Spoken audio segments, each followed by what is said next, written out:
ही टिप्पणी प्रशासनाने तयार करत असताना बहुतेक ज्या प्रकारे तुम्ही आम्हाला वेळेवर कागद देतात त्या प्रकारे बहुतेक हे जी आर पण तुम्हाला टिप्पणी नंतर भेटली असेल. नाही सभापती नंतरचे होते सभापती मध्ये ज्या टिप्पणी तयार करत असताना फक्त 6 नोव्हेंबरच्या जी आरचाच आधार घेतला आहे. त्यानंतर ज्या नियम शर्ती अटी 7 नोव्हेंबर आहे, ऑक्टोबर महिना आहे, त्याच्यात काय काय लिहिलं आहे मी ते वाचून तुम्हाला दाखवतो म्हणजे तुम्हालाही कळेल थोडंसं. नंबर 7 महानगरपालिकेच्या मालमत्तेचा वापर त्याच उद्देशासाठी केला जाईल ज्यासाठी त्याचे वाटप केले गेले आहे.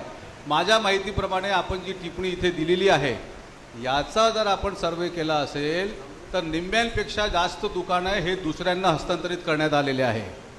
आपण याचं सर्वे केला काय? आपल्याकडे याची माहिती आहे काय?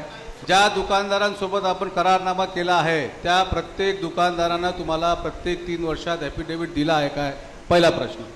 दुसरा, त्या 7 मध्येच नंबर 6 भाडेपट्ट्याचा नूतनीकरणासाठी भाडेपट्टा कराराची रीतसर नोंदणी केली जाईल आणि भाडेपट्ट्याचा नूतनीकरणाच्या वेळी महानगरपालिका आवश्यक वाटेल अशा अतिरिक्त अटी व शर्तीच्या करारनामामध्ये समाविष्ट करू शकेल.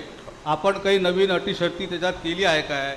त्याच्यानंतर सगळ्यात महत्त्वाचा विषय, महानगरपालिका आयुक्त हे नियम लागू झाल्यापासून 3 महिन्यांच्या कालावधीत आणि त्यानंतर दर 6 महिन्यातून किमान एकदा भाडेपट्ट्याने दिलेल्या सर्व महानगरपालिका मालमत्तेचे पुनरावलोकन करतील.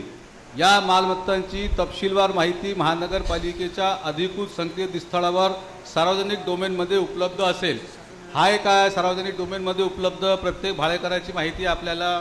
त्याच्यानंतर एक आणखीन महत्त्वाचा मुद्दा सन्माननीय बजाज साहेबांनी जे सांगितलं त्याचं उत्तर देत आहे. ज्या महानगरपालिकांच्या मालमत्तांना स्पर्धात्मक निविदांद्वारे अधिक भाडेपट्टा प्राप्त होऊ शकतो त्यांना अधिक भाडे मिळाल्याने महानगरपालिकेला मिळालेल्या महसुलामध्ये वाढ होणार आहे. महानगरपालिकांची आर्थिक स्थिती सक्षम करण्यामध्ये भाडेपट्टा लीज हा एक मुख्य स्रोत असल्याने यामध्ये स्पर्धात्मक मूल्य प्राप्त होण्याकरिता महानगरपालिकेने प्रयत्नशील राहावे. आपण किती याच्यासाठी प्रयत्न केले याचा मला लेखी जबाब द्यावं. महानगरपालिकेच्या भाडेपट्ट्याने देणाऱ्या मालमत्तांना लगतच्याच खाजगी मालमत्तांमध्ये प्राप्त होणाऱ्या भाडेपट्ट्यांपेक्षा कमी भाडे मिळणार नाही याबाबत आयुक्त महानगरपालिका यांनी तपासणी करावी आणि आवश्यकता आहे तिथे अद्ययावतीकरण करणे, सोयीसुविधा पुरवणे, देखभाल दुरुस्ती करणे या बाबी हातात घ्याव्या. आपण किती सुखसुविधा त्यांना दिल्या आहेत आणि भाडेपट्टा हा वारसा हक्क नाही असे नियमावलीमध्ये स्पष्ट करण्यात आले आहे. तथापि जर भाडेपट्ट्याधारकांचा मृत्यू भाडेपट्टा याचा कराराच्या कालावधीमध्ये झाला असेल तर त्यांच्या वारसास हस्तांतरणाकरिता भाडेपट्ट्याचा नोंदणीकृत करारामध्ये स्पष्ट उल्लेख असावा. तर 30 वर्षात एकही भाडेपट्टाधारक त्या मृत्यू झाला नाही काय? आपल्याकडे एकही गाला खाली नाही काय? आपण ते नवीन देत असताना ह्या नियमांचा अवलंब केला आहे काय? या नियमाचं पालन केलं आहे काय? त्याच्याच खाली नंबर 11 महानगरपालिकेच्या मालमत्ता वर्षानुवर्षे नाममात्र भाड्या दिल्याने असतील आणि मुदत संपुष्टात येऊनही ताब्यात घेण्यात आल्या नसतील असा सर्वच मालमत्तांचे फेर सर्वेक्षण करून व पूर्वीच्या करारांचा आढावा घेऊन उत्पन्न वाढीसाठी आयुक्तांनी समितीच्या दरमहा किमान एक बैठकीचे आयोजन करून आढावा घेणे बंधनकारक आहे.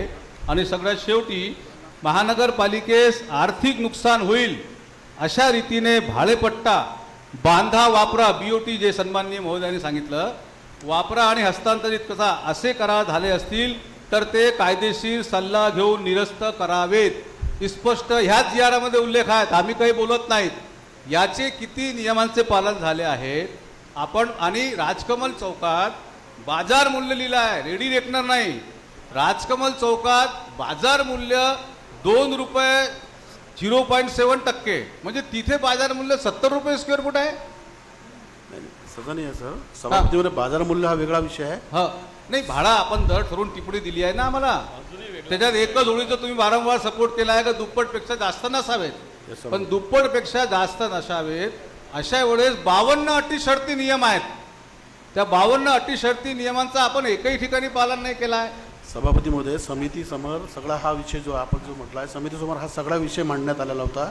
वेळोवेळी या संदर्भात सगळं समितीमार्फत सगळं हे करण्यात आलेलं आहे, पाहणी करण्यात आलेली आहे. परंतु दुसरं माझा एक विषय असा आणखीन आहे, आपण एक तज्ज्ञ सदस्यांची नियुक्ती केली आहे आयुक्त महोदयांनी, तत्कालीन आयुक्त महोदयांनी. Yes. ते कशाचे तज्ज्ञ आहेत, काही नोटशीटमध्ये लिहिले आहेत? सभापतीमध्ये जो शासन निर्णय आहे, अरे निर्णय हो वाचला आम्ही ते त्याच्यात- 6 नोव्हेंबरचं. ते तज्ज्ञ कशाचे आहेत? टिप्पणीमध्ये लिहिलं असेल ना नोटशीटमध्ये, का ते फलाफलानाचे तज्ज्ञ आहेत, ते वकील आहेत, ते पत्रकाराचे तज्ज्ञ आहेत, ते व्यापारी म्हणजे सन्माननीय तज्ञ या शब्दाचा अर्थ सांगावा. हो हे आमचे मिसाइल मैन है क्या? ते कशाचे तज्ञ मिसाइल आहेत? मैन तज्ञ है क्या अनिल भाऊ? हा? मिसाइल मैन तज्ञ है क्या? ओ, पूछे ते कशाचे तज्ञ आहेत? व्यापारी पूर्ण open संघटनेचे करण्यात येईल. व्यापारी संघटना आहे त्यांची, हो. त्या व्यापारी संघटनेचे असल्यामुळे त्यांची नियुक्ती करण्यात आलेली आहे. अच्छा, व्यापारी संघटनेचे असल्यामुळे अमरावती व्यापारी संघटना 10 आहे. नोटशीटमध्ये असं लिहिलं आहे का विशिष्ट एकाच व्यापारी संघटनेकडनं? सभापती महोदय, नाव कोणाचंच प्रपोज नव्हतं केलं. अध्यक्षांना पुरे अधिकार होते, ठीक. त्यानुसार ते नाव कोणाचंच प्रपोज नव्हतं केलं आपण. मनीष बजाज.